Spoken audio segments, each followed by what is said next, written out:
সুপ্রিয় শিক্ষার্থীরা, তোমরা সবাই কেমন আছো? আশা করি সবাই অনেক অনেক ভালো আছো। এখানে তোমরা দেখতে পাচ্ছ দৈনিক আমাদের বার্তা থেকে খুবই মূল্যবান একটি প্রতিবেদন বা ফিচার প্রকাশ করা হয়েছে। ওপেন বুক পরীক্ষা পদ্ধতিতে মূল্যায়ন। লিখেছেন অধ্যাপক ডক্টর মোহাম্মদ লোকমান হোসেন। তো দেখি আমরা কি লিখেছেন উনি। শিক্ষার্থী মূল্যায়ন একটি বুদ্ধিবৃত্তিক প্রক্রিয়া যা শিখন শেখানো বিষয়ের একটি অবিচ্ছেদ্য অংশ।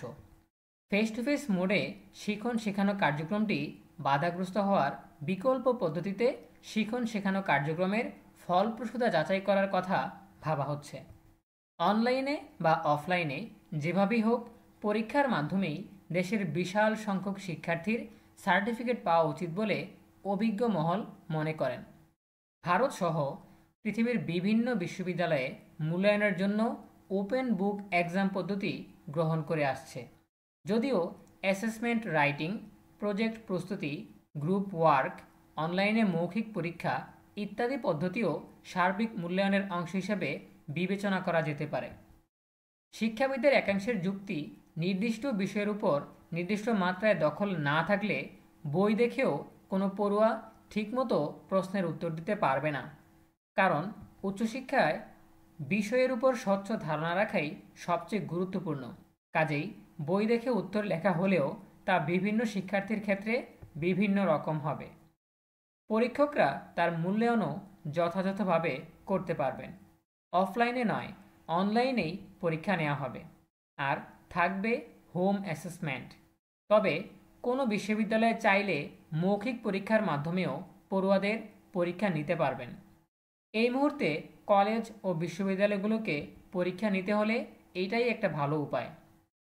মূলত প্রযুক্তিকে কাজে লাগিয়ে যাতে পরীক্ষা নেওয়া যায় সেই বিষয়ে গুরুত্ব দিতে হবে। কোন তারিখে কোন বিষয়ের পরীক্ষা নেওয়া হবে সে বিষয়ে বিস্তারিত গাইডলাইন প্রতিষ্ঠানের পক্ষ থেকে দেয়া হবে। শুধু তাই নয়, কোন ইমেইল আইডিতে উত্তরপত্র আপলোড করে পাঠাবেন শিক্ষার্থীদের সে বিষয়ে বিস্তারিত জানানো হবে। তার সঙ্গে প্রশ্নপত্র পাওয়ার কতক্ষণের মধ্যে শিক্ষার্থীরা উত্তরপত্র ফেরত দেবেন সেই বিষয়েও গাইডলাইনে বলা থাকবে।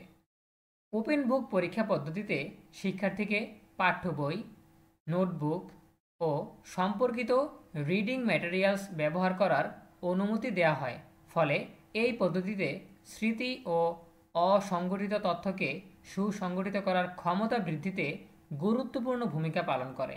এই ক্ষেত্রে শিক্ষার্থীকে পাঠ্যপুস্তকটির প্রতিটি পৃষ্ঠাকে মনে রাখতে হবে কোন প্রশ্নের উত্তর কোথায় আছে বা কোথায় থাকার সম্ভাবনা আছে তা ভালোভাবে আত্মস্থ করতে হবে। উন্মুক্ত পরীক্ষা পদ্ধতিতে শিক্ষার্থীরা বাসায় বই নিয়ে যেতে পারে কিংবা বাসায় বসে পরীক্ষা দিতে পারে। মুখস্থবিদ্যা নির্ভর পরীক্ষার চেয়ে এই পদ্ধতি বেশি কার্যকর। এটি শিক্ষার্থীদের দ্রুত কোনো তথ্য বের করার দক্ষতা, বুঝতে পারা, বিশ্লেষণ করার দক্ষতা ও অর্জিত জ্ঞান প্রয়োগ করার সুযোগ সৃষ্টি করে এবং শিক্ষার্থীদের সূক্ষ্ম চিন্তন দক্ষতাও পরীক্ষা করা যায়। এই ক্ষেত্রে প্রশ্নের উত্তর দেওয়া মানে বই থেকে শুধু তথ্যের নকল নয়।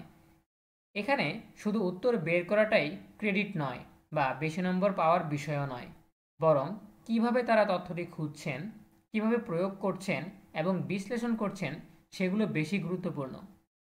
যতটা মনে করা হয় ওপেন বইয়ের পরীক্ষা ততটা সহজ নয়। কখনো কখনো বদ্ধবুক পরীক্ষার তুলনায় এটি আরও কঠিন। ওপেন বুক পরীক্ষার জন্য সময় নির্ধারিত থাকে। যদি শিক্ষার্থীরা বইগুলোর সঙ্গে পরিচিত না হন, নোটগুলো পড়ার পরেও যদি মনে রাখতে না পারেন, তবে খোলা বইয়ের পরীক্ষায় ভালো ফলাফল করতে পারবেন না। খোলা বই পরীক্ষা পদ্ধতিতে প্রাথমিকভাবে যেই বিষয়টি বুঝতে হবে তা হলো বিভিন্ন পরিস্থিতিতে যে জ্ঞান প্রয়োগ করার ক্ষমতা দরকার সেদিকে খেয়াল রাখা। পরীক্ষা গ্রহণের ক্ষেত্রে শিক্ষকদের আরও সৃজনশীল এবং যত্নশীল হতে হবে।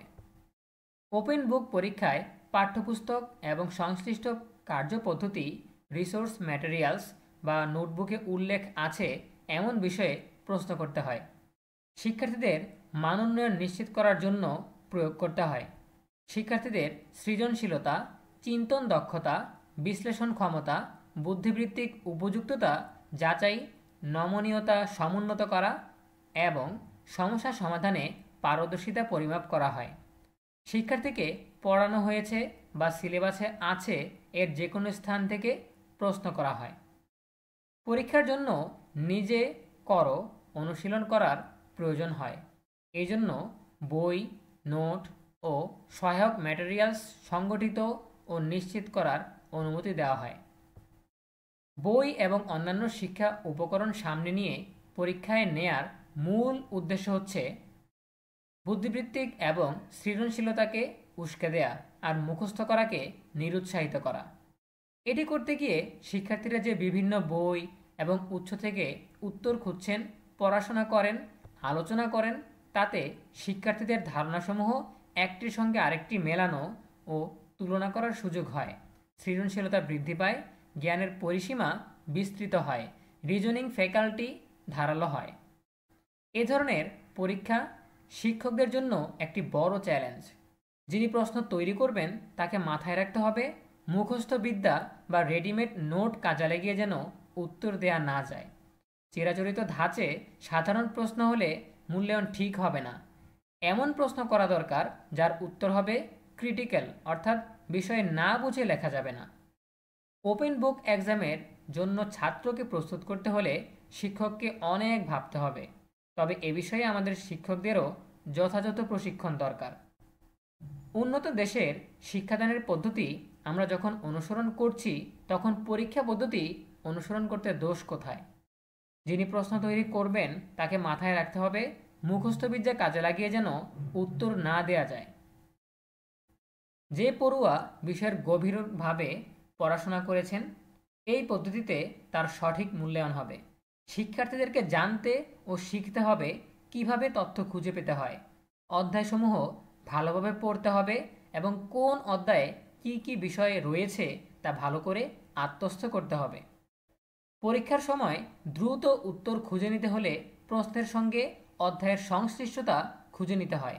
সবার আগে প্রশ্ন সংশ্লিষ্ট অধ্যায়, শিরোনাম ও উপশিরোনাম মিলিয়ে নিজস্ব রূপরেখা তৈরি করে নিতে হবে। গুরুত্বপূর্ণ বিষয়গুলো স্টিকি নোট এবং পতাকা দিয়ে চিহ্নিত করে নেওয়া যেতে পারে। থিমগুলোর জন্য বক্তব্য নোট পর্যালোচনা, শিক্ষকের বক্তৃতাগুলো এবং নিজের ধারণাগুলো একটি সংক্ষিপ্ত বিবরণ লেখা, সবসময় একা একা বই না পড়ে পর্যালোচনা করা, অনলাইনে সহপাঠীদের সঙ্গে আলোচনা করা, নিজে নিজে পড়ে নিজস্ব নোট তৈরি করা। অনেক সময় পাঠ্য বইয়ের কোনো অনুচ্ছেদে প্রশ্নোত্তর প্রদর্শিত হবে না, তাই যথাযথ উত্তর লিখতে হলে সম্পূর্ণ অধ্যায় পড়া। তাছাড়া বরাদ্দকৃত সময়ে প্রশ্নের ভালো উত্তর দিতে বা যথার্থ তথ্য খুঁজে পেতে হলে পর্যাপ্ত পড়াশোনা করা। প্রশ্নের মৌলিক উত্তর জানা থাকতে হবে এবং পরীক্ষার সময়ে বই থেকে তথ্য সন্ধান করে যথার্থ উত্তরটি লিখতে হবে। ওপেন বুক পরীক্ষার প্রশ্নগুলো বেশিরভাগ ক্ষেত্রে বিষয়ের ব্যাখ্যা, মূল্যায়ন বা তুলনা করতে বলা হয়। এই ক্ষেত্রে শিক্ষক ব্লুমস ট্যাক্সোনমি অনুসরণ করতে পারেন। বর্তমানে পেন পেপার টেস্ট এ জ্ঞানমূলক প্রশ্নে 20 নম্বর, কম্প্রিহেন্সিভ ও আন্ডারস্ট্যান্ডিং প্রশ্নের জন্য 20 নম্বর, অ্যাপ্লিকেশন প্রশ্নের জন্য 20 নম্বর এবং উচ্চতর দক্ষতার প্রশ্নে 40 নম্বর বন্টন করা হয়। এই পদ্ধতিতে উচ্চতর দক্ষতার ক্ষেত্রকে বেশি গুরুত্ব দেওয়া হয়। ওপেন বুক পদ্ধতির সবচেয়ে বড় উপকার হচ্ছে শিক্ষার্থী না বুঝে তথ্য মুখস্থ করার অভ্যাস পরিত্যাগ করবে। এই ক্ষেত্রে একটি মৌলিক পরিবর্তন আসবে। সেক্ষেত্রে শিক্ষা হবে একটি আনন্দঘন কাজ। আনন্দের মাধ্যমে যা শেখানো যায় বা শেখা যায় তা অধিক কার্যকরী। এটিকে বাস্তব জীবনে সহজে প্রয়োগ করা যায়। ক্লোজড বুক পরীক্ষা পদ্ধতি খোলা বইয়ের পরীক্ষার ঠিক উল্টো। সাধারণত এমন উপায়ে শিক্ষার্থীদের বই, নোট কিংবা অন্য শিক্ষা উপকরণ কাছে থাকে না। পাঠ্যপুস্তক বা সংশ্লিষ্ট কার্যপদ্ধতি বা যে বিষয়ে যা অধ্যয়ন করেছেন তা মনে রেখে পরীক্ষায় লিখতে হবে। ক্লোজড বুক পরীক্ষায় শিক্ষক সরাসরি তদারকি ও পরিবীক্ষণ কার্যক্রমে সহায়তা করে থাকেন। পাঠ্যপুস্তক বা নোট বই যা পূর্বে পড়ানো হয়েছে বা শিক্ষার্থীদের জন্য নির্ধারিত রয়েছে সেগুলো বন্ধ করে পরীক্ষায় নিয়ে মেধা যাচাই করা হয়। শিক্ষার্থীরা মুখস্থ করে অনেক ক্ষেত্রে না বুঝেই পরীক্ষার খাতায় লিখে থাকেন। শিক্ষার্থীরা কতটুকু তথ্য সামগ্রী তার মস্তিষ্কে সংরক্ষণ করতে পারছেন তা লিখনের মাধ্যমে যাচাই করা হয়। শিক্ষার্থীদের মস্তিষ্কের মধ্যে সংরক্ষিত তথ্য বা এর পরিমাণ পরীক্ষা করা হয়। শিক্ষার্থীরা যা যা শিখেছেন তা স্মরণ রেখে উত্তর লিখতে হয়। ওপেন বুক পরীক্ষায় কিছু কিছু সুবিধা রয়েছে, যেমন শিক্ষার্থীদের পরীক্ষা ভীতি এবং উৎকণ্ঠা কমায়, পাঠ্য বই পড়ার ক্ষেত্রে অধিকতর মনোযোগী করে তোলে, সংশ্লিষ্ট বিষয়ের একাধিক বই পড়ার দিকে উদ্বুদ্ধ করে, পরীক্ষার্থীর সৃজনশীলতা বৃদ্ধি পায়, পরীক্ষায় নকল প্রবণতা কমে আসে এবং প্রশ্ন ফাঁস করার সুযোগ কম থাকে। লেখকের বইগুলো তুলনা করে পড়ার সুযোগ পায়, সমালোচনা করতে পারে, উদ্ভাবনী ধারণা জন্মায়, কাগজ কম খরচ হয়, সময় কম ব্যয় হয়, টাকা খরচ কম হয়, পরীক্ষার ফলাফলের নিরাপত্তা নিশ্চিত হয়, শিক্ষার্থীদের বিশ্লেষণ ক্ষমতা ও অর্জিত জ্ঞান ব্যবহার করার ক্ষমতা বাড়ে, অপ্রয়োজনীয় পড়া বাদ দিয়ে যথাযথ তথ্য বের করার ক্ষমতা বাড়ায়, শিক্ষার্থীর সূক্ষ্ম চিন্তন দক্ষতা ও ক্রিটিক্যাল থিঙ্কিং স্কিল বৃদ্ধি করে, উচ্চতর দক্ষতাকে আয়ত্ত করতে সহায়তা করে, শিক্ষার্থীরা পাঠ্য বইয়ে কতটা গভীরে গিয়ে অধ্যয়ন করছে তা যাচাই করা যায়, এটি একটি আনন্দঘন কাজ, প্রতিযোগিতা বাড়ে, প্রয়োগ করার সুযোগ সৃষ্টি হয়, পাশে কেউ থাকলেও সরাসরি শিক্ষার্থীকে সাহায্য করতে পারে না, পারলেও আলোচনা করতে হয়, যার মধ্যে যুক্তিতর্ক থাকে তা প্রায়োগিক দক্ষতা বাড়ায়, শ্রেণীকক্ষে তৈরি নোট, নিজের নোট, শিক্ষকের সামনে গিয়ে পরীক্ষায় অংশগ্রহণ করতে পারেন। ওপেন বুক পরীক্ষার কিছু অসুবিধা রয়েছে, যেমন শিক্ষকদের পাশাপাশি শিক্ষার্থীদের উপর চাপ বৃদ্ধি পায়। বেশিরভাগ শিক্ষার্থী সঠিকভাবে বুঝতে পারে না এমন সকল বিষয় মুখস্থ করে পরীক্ষায় অংশগ্রহণ করতে হয়। শিক্ষকরা সরাসরি শিক্ষার্থীদের তদারকি করতে পারে না, অনেক ক্ষেত্রে শিক্ষার্থীদের ড্রপ আউট হওয়ার সম্ভাবনা থাকে।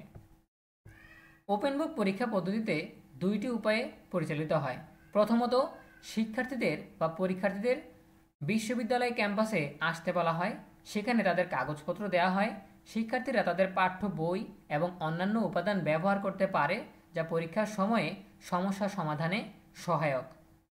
বাস্তব অবস্থা তুলে ধরে সেটির উপর ভিত্তি করে শিক্ষার্থীকে একাধিক কাজ দেওয়া যেতে পারে, আলোচনার পরবর্তী স্তর কি হতে পারে ইত্যাদিও সন্নিবেশিত হতে পারে এই ধরনের পরীক্ষায়।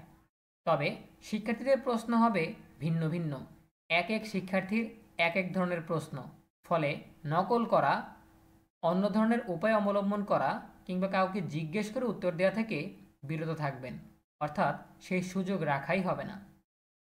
দ্বিতীয় পদ্ধতিটি ইউরোপের কয়েকটি দেশে বেশ জনপ্রিয়।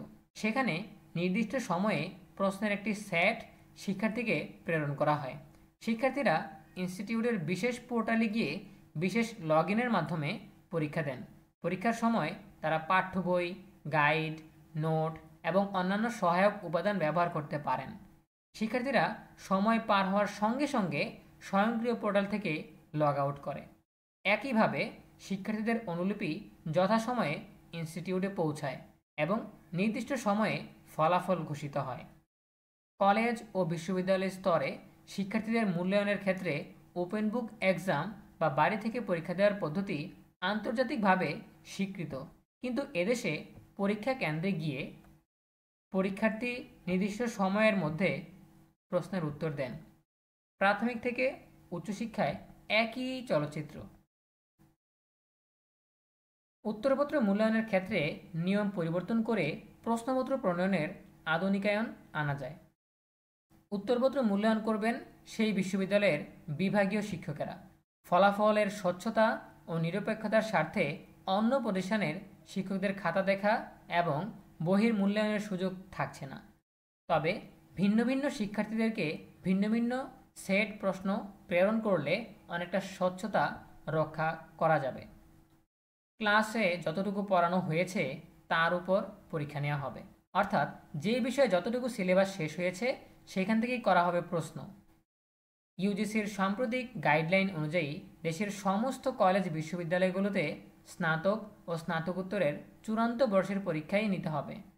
সর্বত্র অনলাইনের পরীক্ষা নেওয়া হবে, থাকবে হোম অ্যাসেসমেন্ট। বিশ্ববিদ্যালয়গুলো চাইলে মৌখিক পরীক্ষার মাধ্যমেও চূড়ান্ত বর্ষের শিক্ষার্থীদের মূল্যায়ন করতে পারবেন। কৌশলগত কারণে প্রতিটি কোর্সকে একাধিক ভাগে ভাগ করে বিভিন্ন ধরন বা পদ্ধতিতে পরীক্ষা, যেমন বর্ণনামূলক প্রশ্নগুলো সংক্ষিপ্ত আকারে, এমসিকিউ পদ্ধতির পরীক্ষা, অনলাইনে কুইজ আয়োজন করা এবং অ্যাসাইনমেন্ট দিয়েও গ্রেড দেওয়া হবে। বিষয়গুলো নিজ নিজ বিভাগের শিক্ষকরা ঠিক করবেন। পরীক্ষার সময় ও পূর্ণমান কমানো যাবে। তবে মূল্যায়নকৃত ফলাফলকে প্রচলিত পূর্ণমানে রূপান্তর করে চূড়ান্ত ফলাফল তৈরি করতে হবে। যে বিষয়ে যত ক্রেডিট আছে সেগুলো সেভাবেই থাকবে। শিক্ষার্থীরা যে কলেজে পড়েন সেই কলেজের শিক্ষকেরা মূল্যায়ন করবেন। ওপেন বুক এক্সাম চালু হলে পরীক্ষার্থীরা তথ্য উপাত্ত মুখস্থ করার বাইরে গিয়ে একটা বিষয়ে কতটা হৃদয়ঙ্গম করতে পেরেছেন সেটি যাচাই করার এই পরীক্ষার মূল লক্ষ্য। এই সংস্কার প্রস্তাবকে স্বাগত জানিয়েছেন শিক্ষাবিদরা। তবে এটা বাস্তবায়নকালে সতর্ক থাকার প্রয়োজন রয়েছে বলে তাদের মত। তারা মনে করেন বিচ্ছিন্নভাবে শুধু পরীক্ষা পদ্ধতি পরিবর্তন করা ঠিক হবে না, পাঠদান পদ্ধতির পরিবর্তনের সঙ্গেই এটা করতে হবে। এই দুটো যোগোৎপতভাবে না হলে কাঙ্ক্ষিত লক্ষ্য অর্জন সম্ভব হবে না। শিক্ষকদের প্রশ্ন করার ধরন আয়ত্ত করতে হবে, যাতে শিক্ষার্থীরা শুধুমাত্র বই থেকে তথ্য নিয়ে উত্তর দেয়া বা শূন্যস্থান পূরণ করার সুযোগ না পায়। আমাদের দেশে মাঝে মাঝে অনেক শিক্ষার্থীরা এমনকি কিছু কিছু অভিভাবকরাও ফাঁস হওয়া প্রশ্নের পেছনের অনেক সময় নষ্ট করেন কিংবা প্রশ্ন ফাঁসের গুজবে কান দিয়ে অশুদ্ধ উপায় অবলম্বন করেন। এগুলো থেকে মুক্তি পেতে পারেন এই ওপেন বুক পদ্ধতিতে পরীক্ষা নেওয়ার ব্যবস্থা করা যায়।